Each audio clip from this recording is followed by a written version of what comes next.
Love and war everything is fair. जी राहुल गांधी जी से बहुत उम्मीद मत कीजिए, उसमें कांग्रेस को भी बहुत समझौता करना पड़ेगा। मुसलमान को लेकर के सिर्फ डराओ, उसके खिलाफ नफरत पैदा करो, लेकिन शेख हसीना से मोहब्बत करो। आपको लगता है कांग्रेस बड़े भाई की पोजीशन में है बिहार में? टेरर है, terror terror terror terror terror है। 11 सालों से टेरर है। कांग्रेस ही इस टेरर को खत्म कर सकती है। बिहार में प्रशांत किशोर सिर्फ हवा है। वो किसी के नहीं है। वो जो प्रशांत जिसका नाम है, नीतीश कुमार सेकुलर रूप में जाने जाते हैं। तो ये तो इनके लिए कॉम्प्लीमेंट हो गया आपकी तरफ से नीतीश जी के लिए। नेशनल इंटरनेशनल चीज़ों से भारत की राजनीति अब चल रही है। भारत में कौन प्रधानमंत्री होगा अब तय इंटरनेशनल का। ट्रम्प जो है वो बहुत ट्रम्प इस दुनिया के लिए आतंक बन चुका है। इतनी टैरिफ वाली घटना किसी यूथ को याद नहीं है, लेकिन जस्ट क्रिकेट के लिए यूथ मना रहा है। सभी दोस्तों को आदाब और नमस्कार। द चौक में आप सबका स्वागत है। शफीक भाई, बड़ी इंटरेस्टिंग बात है। आज आने वाले राजनीतिक मेहमान का बारे में रिसर्च कर रहे थे जी। तो इंटरेस्टिंग फैक्ट्स पता चले जो मेरे ख्याल से हमारे व्यूअर्स के लिए भी एक अच्छी इंफॉर्मेशन होगी। जी। एक इंसान 6 बार सांसद बने और 1 बार विधानसभा, जिसमें से 5 बार वो आज़ाद उम्मीदवार के रूप में चुने। इंडिपेंडेंट। जी जी, क्योंकि कोई भी इंडिपेंडेंट कैंडिडेट के तौर पे इलेक्शन लड़ता है, एक मरतबा तो विधानसभा या लोकसभा में आ सकता है, लेकिन उसको रिपीट करना बहुत मुश्किल होता है। लेकिन अब आप उनका नाम भी बता ही दीजिए हमारे व्यूअर्स को। आइए स्वागत करते हैं बिहार की राजनीति के बड़े नाम, बड़ा चेहरा, श्री पप्पू यादव जी का। पप्पू यादव जी, द चौक में आपका स्वागत है। जी बहुत बहुत धन्यवाद। आपसे पहला सवाल ये होगा कि आपका सियासी सफर कैसे शुरू हुआ और किस विचारधारा ने आपको सबसे ज्यादा प्रभावित किया? बचपन से मेरे पिता और हमारे दादा शिव भक्त हुआ करते थे, जूरी कोट थे। आज़ाद हिंदुस्तान के बाद पहली बार मुखिया बने मेरे पंचायत के। दरभंगा राज महाराज के साथ जूरी कोट हुआ करते थे। मेरी इमरजेंसी में मेरी माँ अंडरग्राउंड चिंगारी अखबार निकालती थी। मुझे याद है हल्दी के नीचे से माँ अंडरग्राउंड जाती थी, फिर वहाँ रात में जाके चिंगारी अखबार का नाम था निकालती थी। इमरजेंसी था तब भी, और अकेले थे हम अपनी माँ के साथ, देखते थे कि माँ कैसे संघर्ष कर रही है। अब बिहार का चुनाव जैसे आ रहा है, नज़दीक है, और इसमें आप कितनी अहमियत देते हैं? आपको क्या लगता है किस दिशा में जाएगा आने वाला चुनाव? क्या लग रहा है? इस देश का चुनाव के बारे में बड़ा विचित्र, आप इसको समझिए। सुभाष चंद्र बोस कहते थे आर्थिक आज़ादी के बगैर राजनीतिक आज़ादी की कल्पना नहीं करनी चाहिए। लगातार सोशल मीडिया के आने के बाद इस गति से बहुत सारी चीज़ें चेंज हुई है। 14 में अन्ना हजारे के आंदोलन के बाद इस तरह की चीज़ें आई और उसको बहुत बेहतर तरीके से अरविंद केजरीवाल ने भी यूज किया और नरेंद्र मोदी जी ने भी यूज किया जी। अच्छा, जो दिखता है वो बिकता भी है। अच्छा, मार्केटिंग जो ज़्यादा करता है, वॉशिंग पाउडर निर्मा चश्मा मेरा क्या है। और हमारा जो सनातन है, हमारी जो वसुधैव कुटुंब है, वो हर दूसरे समूह, व्यवस्था, लिंग, भाषा, क्षेत्र या अवधर्म, जाति, जो दूसरों के विचारों को प्रोटेक्ट करता हो, दूसरों के अधिकारों को ताकत देता हो, दूसरों के जीने की आज़ादी को ताकत देता हो, हर तरह के विचारों का सम्मान करता हो। और एक नेशन, अब तो मणिपुर अलग, कुकी अलग, मत्तो अलग, मराठी अलग, जाट अलग, हिंदू मुसलमान की बात नहीं है। अब सिख अलग, हिंदू मुसलमान, ये एक नफरत पैदा करने के लिए। एक साधारण सी बात, कोरोना आई थी और इन लोगों ने आरोप लगाया था कि साध के कारण, जमायते के कारण कोरोना आया, तो इस साध के ऊपर केस भी किए थे। 48 घंटा के अंदर अरब और गल्फ कंट्री के चलते इसको साध का, मौलाना साहब की बात कर रहे हैं। मौलाना साध की बात कर, उसके मुद्दों को खत्म करना पड़ा। और क्या आज तक गिरफ्तार हुए साध? कहाँ, क्यों? जमात के बारे में इनको पता तक नहीं है, हमारे सनातन के बारे में पता नहीं है। जो बात आप कर रहे हैं ना राजनीति की, 24 घंटा सियासत की में ही लोग रहते हैं। किसको काटो, किसको मारो, किस रोड को बदलो, किस नाम को बदलो, किस जगह को बदलो, किस जात को लो, किस जात को छोड़ो, किस जात के खिलाफ बात करो। महाराष्ट्र जाओ तो मराठी के खिलाफ बात करो और लोगों को साथ लो। बंगाल जाओ तो बंगाली के खिलाफ बात करो और लोगों को साथ लो। मणिपुर जाओ तो कुकी और मत्तों के बीच में झगड़ा लगाओ। राहुल जी ने एक भारत जोड़ो यात्रा इस संबंध में करी, पूरे देश में घूमे और जोड़ने की कोशिश करी। फिर एक इंडिया अलायंस बना, लेकिन वो इंडिया अलायंस आपस में ही बिखरा हुआ लग रहा है। तो क्यों एक होकर नहीं, इस ऐसा एफर्ट नहीं को है। ये जो क्षेत्रीय पार्टी है वो बीजेपी से कम और कांग्रेस से ज्यादा लड़ती है। उन्हें लगता है कि कांग्रेस का जो वोट है, बैंक है और जो सेकुलर और इकोनॉमिकल आधार है वो मेरा आधार है। समाजवादियों को भी यही लगता है। एक राहुल गांधी जी ने उस वक्त यात्रा की, आजाद हिंदुस्तान में गांधी से भी लंबा यात्रा। आज के युग में जब लोग सोशल मीडिया पर मैसेज कर रहे हैं, इंस्टाग्राम पर बात कर रहे हैं, और ऐसी परिस्थिति में तूफान और 10,000 किलोमीटर चलना, भैया इस युग में मैं इतना जरूर कहूँगा कि राहुल गांधी एक फेयर इंसान है, सच्चाई है उसके भीतर। वो नफरत या किसी को गाली नहीं देगा, या वो सियासत के लिए आप उससे नफरत की उम्मीद नहीं कीजिए।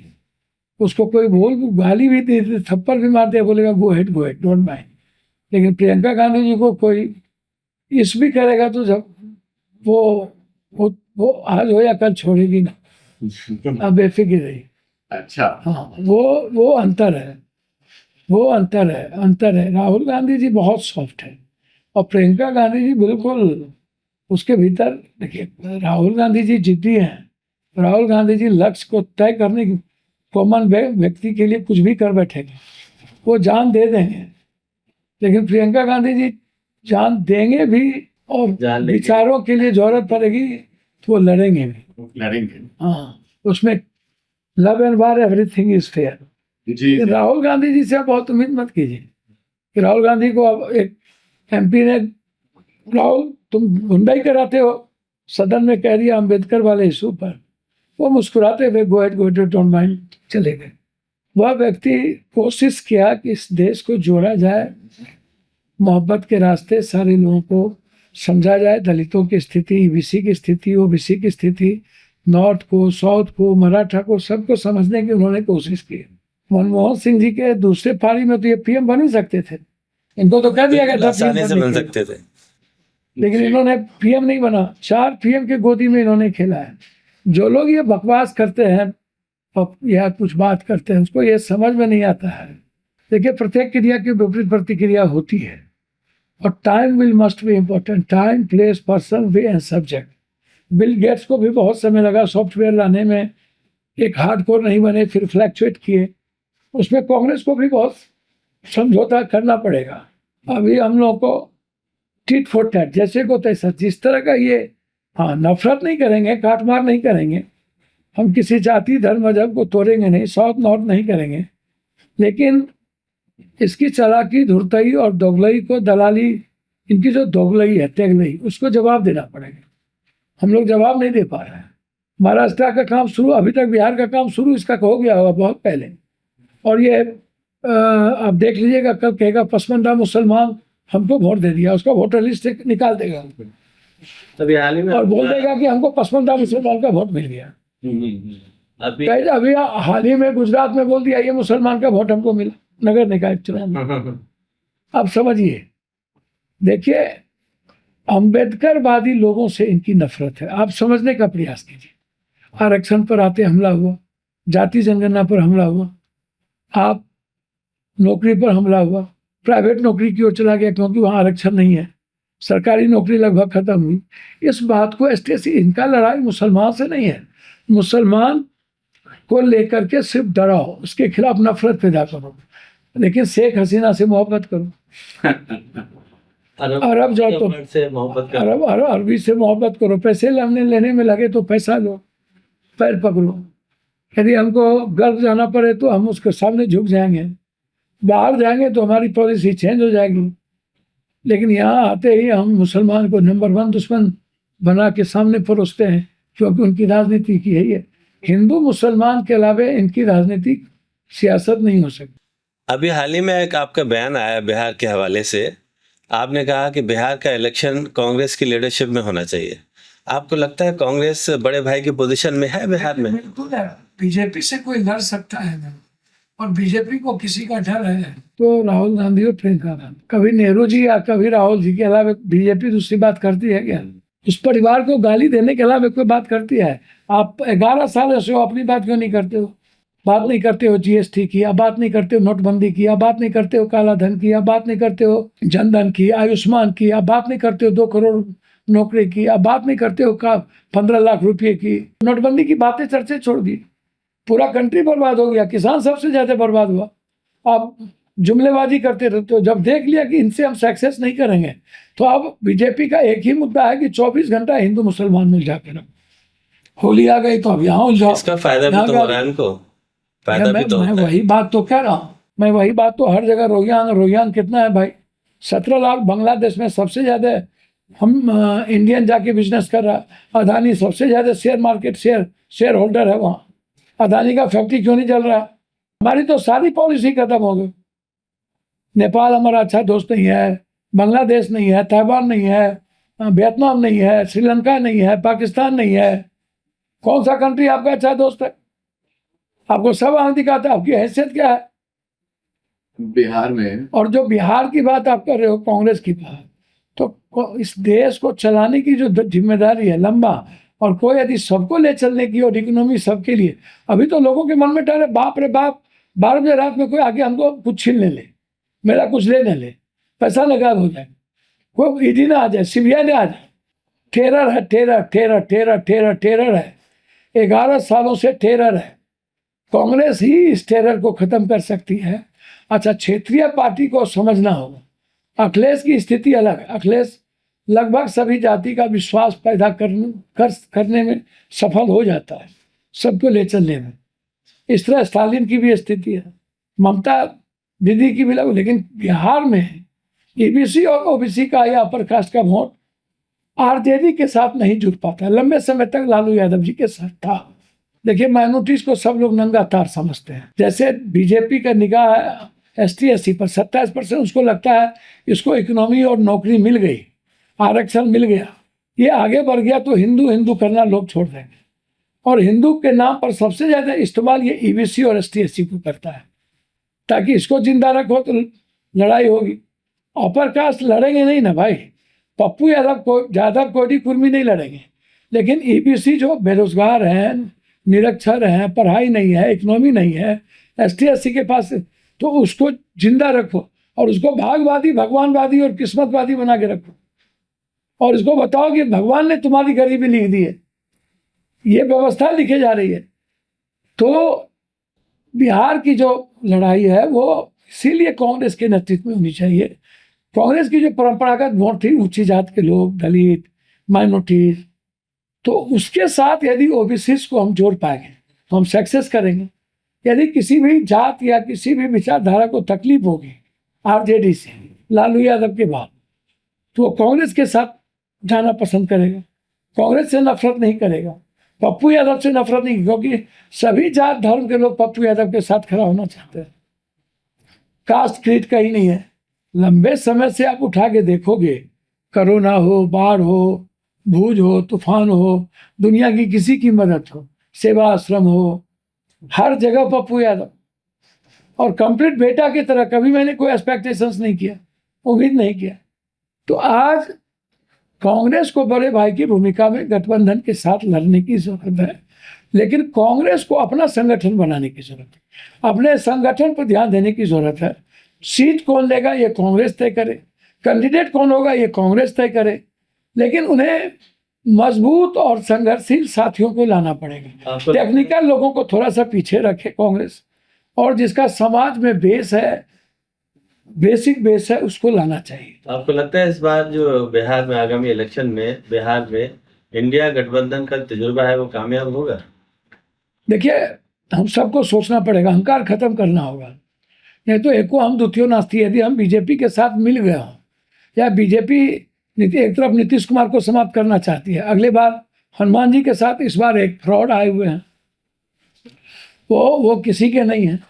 वो जो प्रशांत जिसका नाम है, पहले कांग्रेस में आए, वहां से भागे तो बीजेपी के पास गए, वहां से भगाया तो नीतीश के पास गए, कुर्ता पैजामा नीतीश के पास पहन लिया, बोला मैं बाप, मेरा बाप है, गुरु है, कैबिनेट मिनिस्टर नीतीश ने बना दिया, बोला उत्तराधिकारी ये होगा, वहां से भाग गया। वहां फिर खाट रैली में बर्बाद कर दिया कांग्रेस को यूपी में। फिर उसके बाद रेड्डी के पास चला गया। ये सिंगल बार कहीं नहीं गया। सब इलेक्शन से पहले तो उन्होंने सपोर्ट कर दिया था भैया मेरी बात तो वही मैं कह रहा हूँ, बीजेपी को सपोर्ट कर दिया। उन्होंने कह दिया बीजेपी जीतेगा। तो ममता प्रशांत किशोर जीती सिर्फ हवा है, हैं? भैया, कुछ है ही नहीं। बिहार में प्रशांत किशोर सिर्फ हवा है। अरविंद के पास चला गया, अरविंद से भागा। भैया ये किसी के हैं, किसी के पास रुके, जिसको बाप कहा उसी को गाली दे रहा है। अब इस्तेमाल बीजेपी कर रही है, पैसा बीजेपी दे रही है। इतना पैसा 4 करोड़ रुपया डेली खर्चा कहाँ से कर रहे हैं? इतना पैसा आ कहाँ से रहा है? सो कितना बड़ा ये जमींदार थे, दादा नाना, इनके कितना पैसा था इसको। और ये सोचते हैं चैरिटेबल राजनीति है बिहार की, पैसे पर खरीद लो या पेपर आप करो, या जो इस दल उस दल से टिकट नहीं मिलेगा तो किसी गुंडा मवाली माफिया को ले आओ, टिकट दे दो, कुछ % वोट तो आ जाएगा। तो ये नीतीश कुमार को फिनिश करना चाहती है बीजेपी। उनको लगता है कि देश में लगभग जगह मेरी सरकार बन गई, हमारी सरकार बिहार में नहीं बनी अकेला। तो नीतीश कुमार का क्या भविष्य लग रहा है? भैया नीतीश कुमार जी के उम्र जो है ना, वो उनको परेशान तो कर ही दिया है, अस्वस्थता तो है, और नीतीश कुमार जी का पॉलिटिकल क्रेडिबिलिटी भी थोड़ा कमजोर हुआ, लेकिन फेस वैल्यू नीतीश कुमार के कम नहीं है। आज भी नीतीश कुमार देखिए, नीतीश कुमार के बगैर बीजेपी की कोई औकात और हैसियत नहीं है। बीजेपी चाहती है नीतीश कुमार का इस्तेमाल करके हम ज़्यादा सीट ले आवे, और तब नीतीश कुमार को कहें कि अब तुम नहीं, अब हम अब मैं दिखाऊं।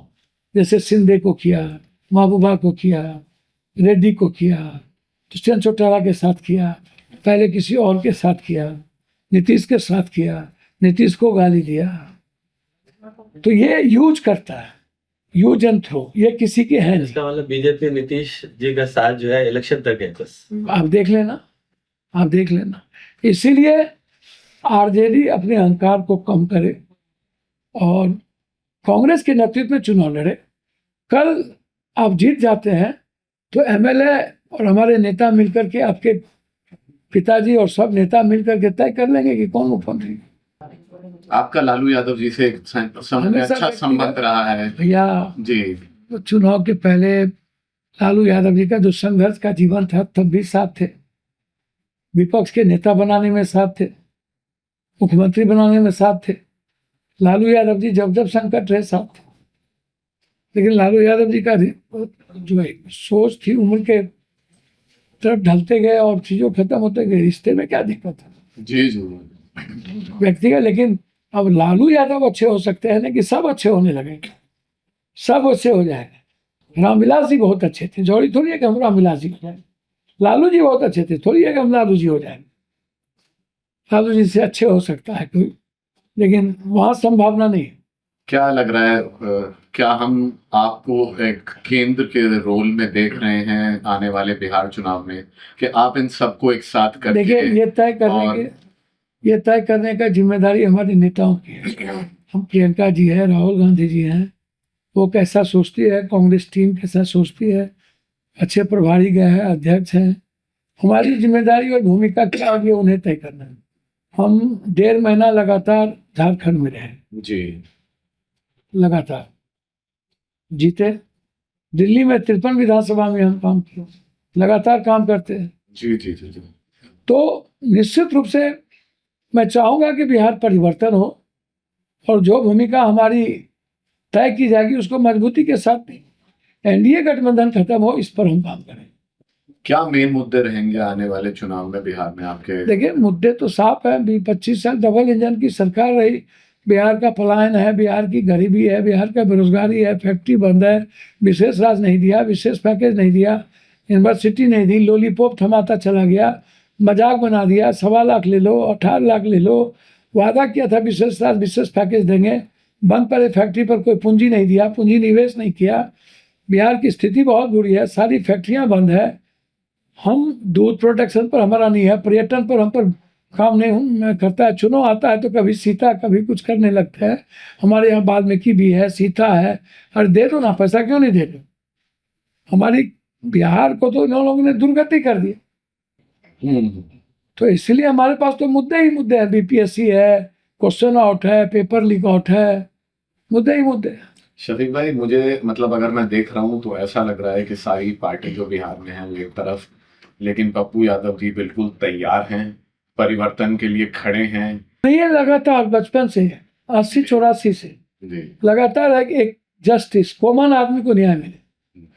इंस्पेक्टर राज, गुंडा राज खत्म हो, इंस्पेक्टर राज खत्म हो, निचले व्यक्ति को राजा बनाया जाए, वहां ब्लॉक जाए, वहां सिस्टम जाए। आधार कार्ड, पैन कार्ड, किसी के लिए, हर चीज के लिए पैसा। राशन कार्ड तो इसके लिए बनता ही नहीं है। ममता आशा को पैसे नहीं मिलता है, रसोईया को पैसे नहीं मिलता है, आंगनबाड़ी को पैसे नहीं मिलता है, वार्ड सदस्य, पंचायत समिति की स्थिति बुरी है। कानून व्यवस्था भी रोज हम नए बिल्कुल बहुत बुरी, बहुत बुरी, बहुत बुरी। लड़ाई आर पार होगी। बस गठबंधन को और हमारे नेता को थोड़ा सा समझने की जरूरत है, उतावले होने की जरूरत है, अपने मियाँ मिट्ठू बनने की जरूरत नहीं है। सुलझे हुए तरीके से हमें लड़ने होंगे। लड़ाई व्यापक है, पैसे वालों से है, बड़ा पैसा इनके पास है, वोटर खरीदते हैं, 20-25 करोड़ रुपया खर्च करते हैं, और सभी तरह के साम दाम दंड भेद के लिए ये जाने जाते हैं। तो इसीलिए हम सबको लड़ने के लिए एक व्यापक रणनीति की आवश्यकता है और सबको कोऑपरेट करके चलने की आवश्यकता है। पर दूसरे जो विपक्ष है वो उस तरीके से क्यों नहीं लड़ रहा है? सर, वो तो उनको- अपनी पूरी उनको- तैयारी करते हैं, पूरे अच्छे उनको से चुनाव लड़ते लगता हैं। है कि एक जगह हम आ जाएंगे, ऐसा नहीं होता है, कर्म करना पड़ता है। विपक्ष के जित- पास अगर रिसोर्सेज कम है, टीम छोटी है, तो कम से कम 24 घंटे की जगह 12 घंटे भी काम करें। लेकिन नहीं, वो कुछ नहीं, वो 6 महीना काम करेंगे और वो भी दिखावा, और जनता समझ जाती है ये चुनाव के लिए आया है। सत्ता पक्ष की भी वही स्थिति है, विपक्ष की भी वही स्थिति। सत्ता पक्ष चुनावी काम 24 सेकंड करती है, लोगों का काम नहीं करती। वो 24 घंटा नफरत। ये हालात कैसे सुधरेंगे फिर? बहुत बुरी स्थिति है इस कंट्री की। ये हालात रह गए तो सीरिया की स्थिति ना हो। मणिपुर की घटना को आप देखिए, पंजाब की घटना को देखिए, मराठा की घटना को, जात की स्थिति देखिए। हम हिंदू मुसलमान की बात नहीं कर रहे, हम जिस तरीके से बांट रहा है। उधर जाएंगे तो बोलेगा राहुल गांधी हिंदी को गाली दिया साउथ में, उधर जाएगा तो कुछ बोलेगा, इधर आएगा तो कुछ बोलेगा। तो हालात अच्छे नहीं है, हालात अच्छे नहीं। हमको हिंदू मुसलमान का, जात का, राजपूत, ब्राह्मण, भूमिहार, तेली, सौ, पासवान, राम, कुमार, शर्मा, ततमा, नुनिया, गोरी, गंवार, कोरी, कुशवा, कुर्मी, सब नहीं पसंद। हम सबके लिए, हम सबके घर के बेटे हैं और हम सबकी खुशियों को ढूंढते हैं। सबको मुस्कुराने का अवसर मिले उस पर काम करते हैं और अनवरत काम करते हैं। 23 घंटा जगते हैं, लोगों की मदद करते हैं। 23 घंटा जागते हैं, जी, 1 40 घंटा सोते हैं, 40 साल से। जी। ये कैसे मुमकिन है पप्पू यादव जी? तो आप उठा के आप देख सुबह लीजिए। 1 घंटा सोते मेरे हैं। सोशल मीडिया को देख लीजिए, हाँ। हम कितना चलते हैं, मेरे गाड़ी का मीटर देख लीजिए। तो मैंने इस सोशल मीडिया में पे रात में कहाँ जगह हुआ हूँ, सब देख लीजिए ना। सब तो गूगल पर है। जब तो से 14 1 घंटा काम सोना, सिर्फ 23 घंटे काम करना, सर, लोगों की स्थिति ये बाहर- आपका पैशन है जनता के लिए? ये आपका कमिटमेंट पैशन है है। या फिर कोई यदि मेडिकल इशू है? नहीं भैया, हमको एक बात बताइए ना। मेडिकल इशू में कौन, आप 24 घंटा चलिएगा? कौन सी- इंसोम्निया होती है, नींद नहीं आ रही। रात भैया तो 24 घंटा काम कर, जनता भी तो होना चाहिए। ठीक है। अच्छा, दूसरी बात, पैशन की तो बातें नहीं। आपके बच्चे बीमार पड़ जाए, डॉक्टर कह दे 48 घंटा, हम कुछ नहीं कह सकते। तो 48 घंटा नींद हो गया। ये तो ठीक। तो पड़ोसी बीमार हमेशा रहता है, हमेशा पड़ोसी परेशान रहता है, सोसाइटी परेशान रहता है। तो नींद कहाँ से आएगी? पप्पू यादव को काम करवा नहीं पाते हैं। ब्लॉक में जमाबंदी, नोटबंदी, जमीन माफिया तबाह कर दिया है, बालू माफिया, शराब माफिया, सबको तबाह किया हुआ है। ये जो माफिया है सारे सिस्टम को खरीद लिया है। ये जो पूंजीपति लोग है ये सारे सिस्टम को खरीद लिया है। आम आदमी तक न्याय पहुंचने नहीं देता है। रोजगार पर बात नहीं होती है। कैसे 40,000 रुपया महीना इनकम की व्यवस्था, उसको बात नहीं होती है। पर कैपिटा इनकम 6,000 से नीचे है। क्या होगा 6,000 रुपया मंथली में भाई? तो पागल नहीं होंगे? कुछ भी तो लगातार काम करते गाँव में भी नहीं हो सकता। आने वाले लगा- चुनाव के लिए आपका जो प्रदेश की जनता है बिहार की, उसके लिए क्या मैसेज है? भैया बिल्कुल मैसेज है हम सबको। एक बार आप 15 साल किसी और के साथ रहे, 20 साल नीतीश जी को देखे, अब अच्छे ठीक है ऐसे व्यक्ति अच्छा रहे, लेकिन पलायन था, पूंजी निवेश था, सारी चीजें हम बिहार के हालात को बदल नहीं पाए। डबल इंजन की सरकार रहने के बावजूद एक फैक्ट्री हमारे यहाँ नहीं खुली, उसको समझिए। तो मेरी समझ है कि एक बड़ा परिवर्तन की जरूरत है और युवाओं को जात पात से, हिंदू मुसलमान से हम सबको निकलने की जरूरत है। और ये 5 किलो ले लो, ये ले लो, या रुपया लोग जो आता है, जो अपने पैसे के बदौलत बिहार के संघर्ष को चाहता है, कि इन सबको खत्म करके हम जनता से यही कहेंगे कि एक बार मजबूती के साथ आप खड़े होइए। आपने इतने लंबे समय से देखा, एक बार कांग्रेस और हम लोगों के साथ खड़ा होने की जरूरत है, ताकि बिहार को एक नई दिशा दी जाए और बिहार को दुनिया के नंबर 1 किए जाए। ये जो आपने कहा कि एक फैक्ट्री भी नहीं लगी पिछले अरसे में, इसके लिए आप केंद्र को जिम्मेदार मानते हैं या नीतीश जी? डबल इंजन की सरकार है, केंद्र को जब बंटवारा हुआ तो पैसा देना चाहिए ना। नदी जोड़ने वाली बात कौन किया था? बाढ़ से हम परेशान रहते हैं। मकान सबसे ज्यादा पूर्णिया में, कटिहार में, मेरे यहाँ सबसे ज्यादा मक्का मेरे यहाँ, सबसे ज्यादा फूड प्रोसेसिंग मेरे यहाँ, लेकिन सब कुछ समाप्त हो, किसी चीज पर काम नहीं। हम रोजगार पर बात ही नहीं करते, हम युवाओं की जिंदगी बदलने पर बात ही नहीं करते। लेकिन लोग बिहार की सड़कों के बारे में तो बात करने लगे। भैया आप उठा के देखो, जो सड़कें बाहर बनी, सड़कें तो दुनिया में बनती है। इंफ्रास्ट्रक्चर की बात करोगे ना, जेब में पैसे नहीं होंगे तो इकोनॉमी कहाँ ग्रोथ करेगी, बाजार कहाँ बचेगा, गरीबी का क्या होगा, सड़क पर कौन चलेगा? तो जो रास्ता में गुजरात में बनी वहां नहीं बनी, हालात अच्छे नहीं। तेजस्वी यादव, कुछ समय पहले अभी मैं देख रहा था कि एक सर्वे आया जिसमें था कि नीतीश कुमार से ऊपर वो मुख्यमंत्री की अब ये सी वोटर किसके, मुख्यमंत्री के तो सर्वे आ गए, लेकिन जब सरकार की बारी आए तो एनडीए बता दिया। हम्म, तो ये बीजेपी वाले सी वोटर किसका है? अब प्रशांत किशोर को नीतीश कुमार के नीचे रख दिया 15%। तो आपने जाना है कि सर्वे कैसे आता है, पैसा फेंको तमाशा देखो। वो सब जानते और नीतीश कुमार को गाली देना, क्या गाली दिलवाओ, बोलो नीतीश कुमार को कि तुम सर्वे में मुख्यमंत्री के लायक नहीं हो, तुम्हारा दुश्मन बड़ा सर्वे वाला है। सर बीजेपी की चाल को समझिए तो आप तो ऐसी बात। राहुल जी के लिए क्या मैसेज है पप्पू यादव जी? राहुल गांधी जी को हमारे लीडर हैं, उसके लिए कोई मैसेज नहीं है, सच इंसान है बस। कांग्रेस में उन्हें टेक्निकल लोगों को लेके तो चलिए, लेकिन जिस प्रदेश में जो जमीन वाले संघर्ष वाले लोग हैं उनको प्राथमिकता मिलनी चाहिए। और यदि वो गाइड होने लगे टेक्निकल लोगों से और परेशान होने लगे जिसका पॉलिटिकल बैकग्राउंड कोई नहीं है, तो जब बीजेपी क्या करती है, हर मजबूत आदमी को पकड़ लेती है, संघर्षशील आदमी को पकड़ लेती है आपका और वो दिखाता है कि मैं जीत गया। तो राहुल गांधी जी से अच्छा लीडर इस कंट्री में नहीं है।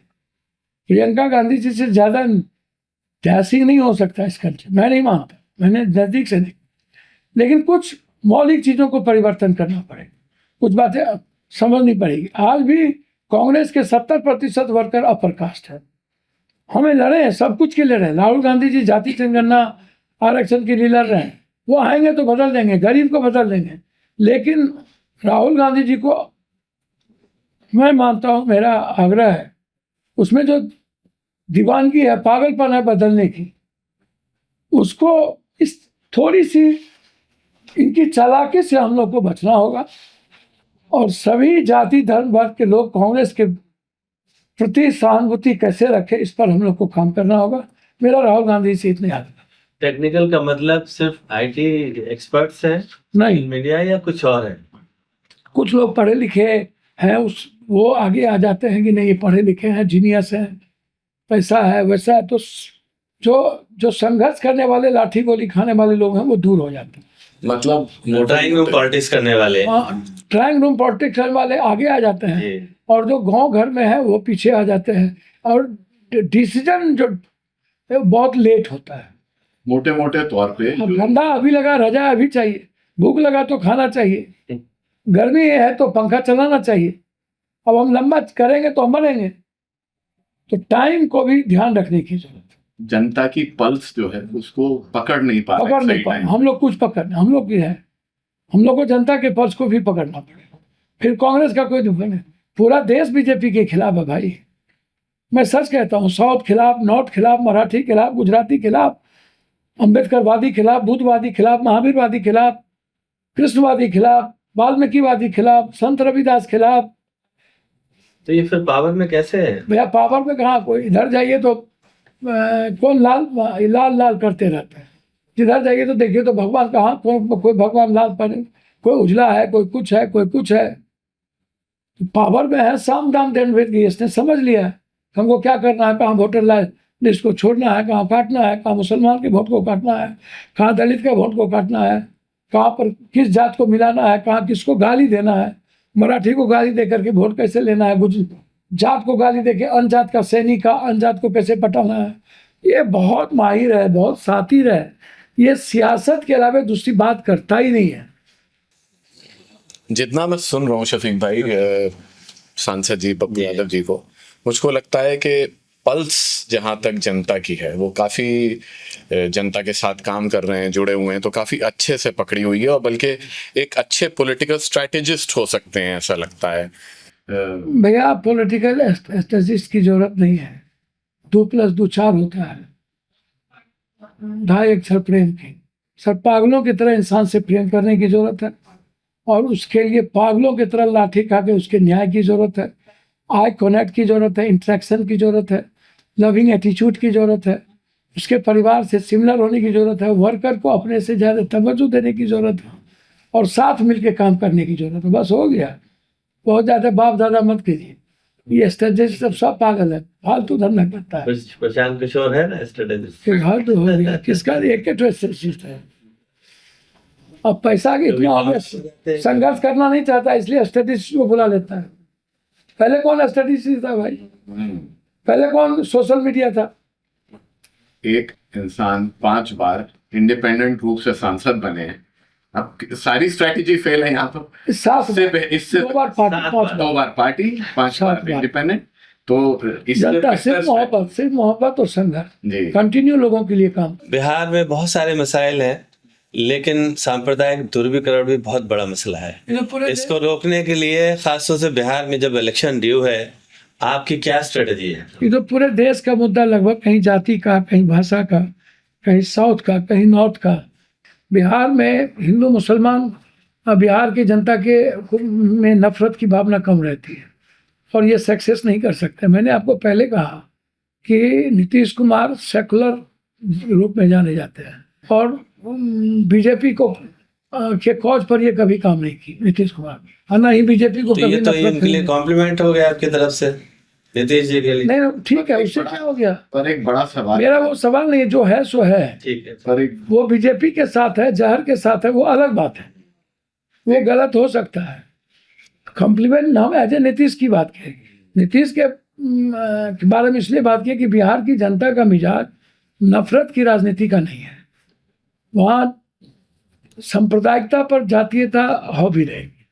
ये किसी हद तक ये जातीयता को गोलबंद करने की जरूरत है, टीबीसी ओबीसी को गोलबंद करने की जरूरत है, किसी हद तक अपर कास्ट को कांग्रेस की तरफ लाने की जरूरत है।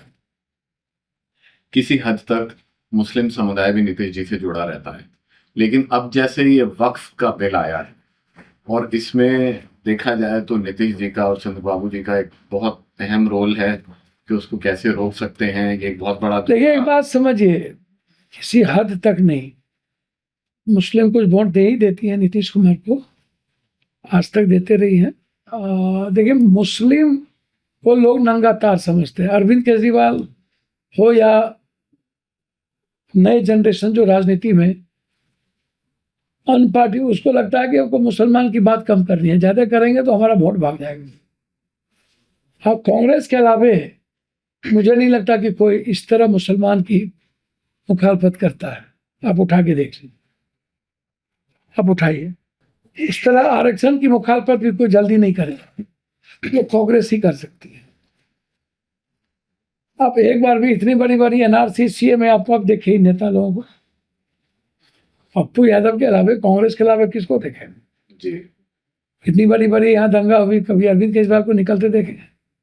उत्तर प्रदेश में इतनी बड़ी बड़ी बात हुई, हाँ निकलते थे, लड़ते थे मुलायम सिंह, मुलायम सिंह के बाद लालू यादव, अभी कभी, उसके बाद कोई नहीं। उसके बाद सब अनटचेबल। मुसलमान का इशू अनटचेबल, अछूत हो गया। अछूत हो गया। मुसलमान को इस्तेमाल करेंगे, वोट लेंगे, जयन कहाँ। आपका एक बड़ा लंबा राजनीतिक जीवन है, बहुत अच्छा एक्सपीरियंस है। कुछ अंदर की बात बताइए, कोई ऐसी बात बताइए जो अभी छुपी हुई है या हम नहीं जान रहे हैं कुछ आप। एक क्या अंदर की बात बताएं आप, इतने समझिए कि अब ये राजनीति जो है ना, मैं समझता हूँ नेशनल इंटरनेशनल चीजों से भारत की राजनीति अब चल रही है। भारत में कौन प्रधानमंत्री होगा अब तय इंटरनेशनल करता है, इंडियन पब्लिक तय नहीं करती। बस वो बेचारा है, वो बदलना चाहती है लेकिन बदल नहीं पाती। वो वोट देना चाहती है लेकिन मजबूरी में वोट वहां जाता नहीं। अंदर की बात में राजनीतिक व्यवस्था ये है। दूसरी अंदर की बात, एक व्यवस्था है जो नहीं चाहता है समाज में जो 85-83%, जो 86% मिडिल क्लास और गरीब है, उनको फ्रीडम मिले, उनकी आज़ादी मिले, उनको इकोनॉमिकल या एजुकेशनल आज़ादी या नौकरी इसमें आज़ादी मिले, उनको दबाया जाए, सरप्रेस किया जाए। मुसलमान की बात छोड़ दीजिए, मैं दलितों गरीबों की बात। तीसरी तरफ समाज को बांटने की तैयारी बहुत जोरों से है, तोड़ने की। इन्हें हिंदू मुसलमान, साउथ को तोड़ो, नॉर्थ को तोड़ो। देखिए नॉर्थ ईस्ट लगभग ड्रग्स पर, अंदर की बात क्या करिएगा, लगभग पार्टी, खासतौर पर सियासत वाली पार्टी, पूरा ड्रग्स, पूरा जानवर। सबसे ज़्यादा जानवर तो बीजेपी की पार्टी जो बेचती है, सबसे ज़्यादा गाय भैंस, अब भैंस तो बीजेपी टपाती है, इसके मुख्यमंत्री टपाते हैं। सुपारी, ड्रग्स, सारा धंधा, सारा कुकर, मनी एनर्जी ही है। नॉर्थ को इन लोगों ने इस्तेमाल कर लिया। कभी सुने अपने ही पार्टी के मुख्यमंत्री को हटा के राष्ट्रपति शासन लगाना? क्या कारण? ड्रग्स का बड़ा बड़ा खेप जो है, बहुत देर से ड्रग्स का बड़ा बड़ा खेप रुका हुआ था। दोनों बीच का युद्ध यही तो है। हालात 1.5-2 साल कभी दुनिया में ऐसा हुआ देश में कि हमारे ही देश में कोई आदमी इतना लंबा खत गोलियां चलाए? हालात अच्छे नहीं है। इस तरह साउथ पे भी हमले की बात चल रही है कि साउथ को भी किसी तरह बांटो। और चौथी चीज, अंदर की बात इतने समझिए, लगभग कांग्रेस के 2 आदमी को छोड़ के सब बीजेपी की ईडी सीबीआई से डरे हुए हैं। बीजेपी किसी न किसी का फुटेज, किसी न किसी का वीडियो, ये याद है एक हमला हो रहा था कि अमित शाह जी के पेगासस का पूरा सिस्टम बैठ गया। और आपके यहाँ यदि मोबाइल है तो अमित शाह जी है, जो सुनना चाह रहे होंगे सुन रहे होंगे। बिल्कुल सर, अंदर की बात यही है कि अब कोई सुरक्षित नहीं है, किसी का मोबाइल सुरक्षित नहीं है, और गरीब छोड़ के उसके पास तो कुछ है ही नहीं। चाहे आप पैसे से ट्रैप होइए, औरत से ट्रैप होइए, चाहे किसी कुकर्म से ट्रैप होइए, आप ट्रैप हो चुके हैं और आपकी छटपटाहट है। अंदर की बात क्या करिए? बदलाव के लिए संघर्ष चलता रहेगा। थोड़ी रणनीति में भी चेंज करनी होगी, संघर्ष भी चलता रहा होगा, और जो इस इंडिया और दुनिया को पीस चाहता है हमको उससे भी बात करनी होगी। हमको इससे ज़्यादा पैसे की व्यवस्था करना होगा। इससे ज़्यादा पैसा नहीं होगा तो हम चुनाव नहीं जीत सकते। पैसे का अहम रोल हो गया है चुनाव, बहुत महत्वपूर्ण। सोशल मीडिया और मीडिया बिना पैसे का चलेगा ही नहीं, सब खरीदे चले गया, सब लगभग। अंदर की बात यह भी है कि लगभग 90%, 95% जो मीडिया, सोशल मीडिया खासतौर पर, वो ऊंची जात के हाथ में है। और ऊंची जात का जो वोट है वो पहले कांग्रेस का था, अब बीजेपी हो गया। तो इस बात को कांग्रेस को समझना पड़ेगा, इस बात को समझिए। और सुरक्षित कोई नहीं है। अंदर की बात यही समझ लीजिए, अमित शाह जी से कोई नहीं बच सकता। एक सवाल ये उठता है कि मैं मान लीजिए इस घर का मुखिया हूँ और मेरे घर में 10 मेंबर्स हैं। मैं 10 में से या तो उन सब बच्चों को पढ़ाऊँ, लिखाऊँ, उनको इस काबिल बनाऊँ कि वो खुद पैसा कमाए, कोई बाहर जाए, कोई इंडिया से बाहर जाए, कोई डॉक्टर बने, कोई इंजीनियर बने और सब कमा के लाएं, या फिर ये बेहतर है कि मैं 6 लोगों को डिपेंडेंट बना दूं, उनको राशन दूं, बेटा तुम घर में यही कहीं कुछ मत करो, यही बैठ के मैं खाओ। डिपेंडेबल तो नहीं बना। 80 करोड़ लोगों को हम खाना दे रहे हैं, नहीं, राशन दे रहे हैं। बिल्कुल। मैं तो पहले कह दिया, ये जो खैरात है, वाईफाई फ्री, पानी फ्री, बिजली फ्री, कुछ दिन में बोलेगा ये नेता लोग कि सब कुछ फ्री में, कल कल कह देगा सेक्स फ्री। सर नेता लोगों से बचिए सर, कुछ भी फ्री कर सकता है ये लोग वोट के लिए। अल्ट्रासाउंड, सीटी स्कैन, MRI जांच, ये सबको फ्री करना चाहिए, कोचिंग फ्री करना चाहिए। तो ये जो आप खराब चुनो आते आते, ये ले लो, ये ले लो, ये ले लो, ये ले लो, पापा ले लो, घर दे देंगे, सब दे देंगे, तो हम बाप के घर से देंगे, जनता के पैसा से तो हम देंगे ना। अभी अर्थव्यवस्था का डिस्कशन हो रहा था और हमने पिछले कुछ दिनों में देखा कि शेयर मार्केट काफी गिर रहा है और ट्रम्प जो है वो बहुत ट्रम्प इस दुनिया के लिए आतंक बन चुका है और थर्ड वर्ल्ड वॉर की तैयारी क्या वो केंद्र बिंदु बन चुका है। आतंक की तरह वो कर रहा है। बिल्कुल देखो हम फोर्स किया जा रहा है कि टैरिफ कम अब की टैरिफ की स्थिति आप देखिए ना, हमारा जो बाजार है वो कहाँ जा रहा है, हमारे खाद्य पदार्थ पर क्या असर पड़ेगा, कभी आप उसको देखिए ना। हमारे गैस पर, हमारे पदार्थ पर इंडिया तो बर्बाद हो चुकी है। मुद्रास्फीति देखिए ना कहाँ गया भाई। इस बार 4 पॉइंट कुछ, अगले बार 5 पॉइंट कुछ। आज ही इन्फ्लेशन का डेटा आया है, ये 3.61 है। तो आपको लगता है ये मैनिपुलेटेड है या रियल है? ये मैनिपुलेटेड क्यों होगा? मैनिपुलेटेड तो हो ही नहीं सकता। पिछले महीने का डेटा आया, आज ही आया है 3.6। भैया आप इसको समझिए कि स्थिति, हालात इस कंट्री के अच्छे नहीं है। आप इसको समझिए, हमारा बाजार दूसरे कंट्री पर बेस है, हम आत्मनिर्भर नहीं होंगे। हमारे पास क्या है? ऊर्जा में आत्मनिर्भर नहीं, पेट्रोलियम में आत्मनिर्भर नहीं, किस चीज पर हम आत्मनिर्भर है? अब हमको बताइए ना। हाइड्रोजन पे नहीं, चीजों पे नहीं। हम लंबी लंबी बात करते हैं।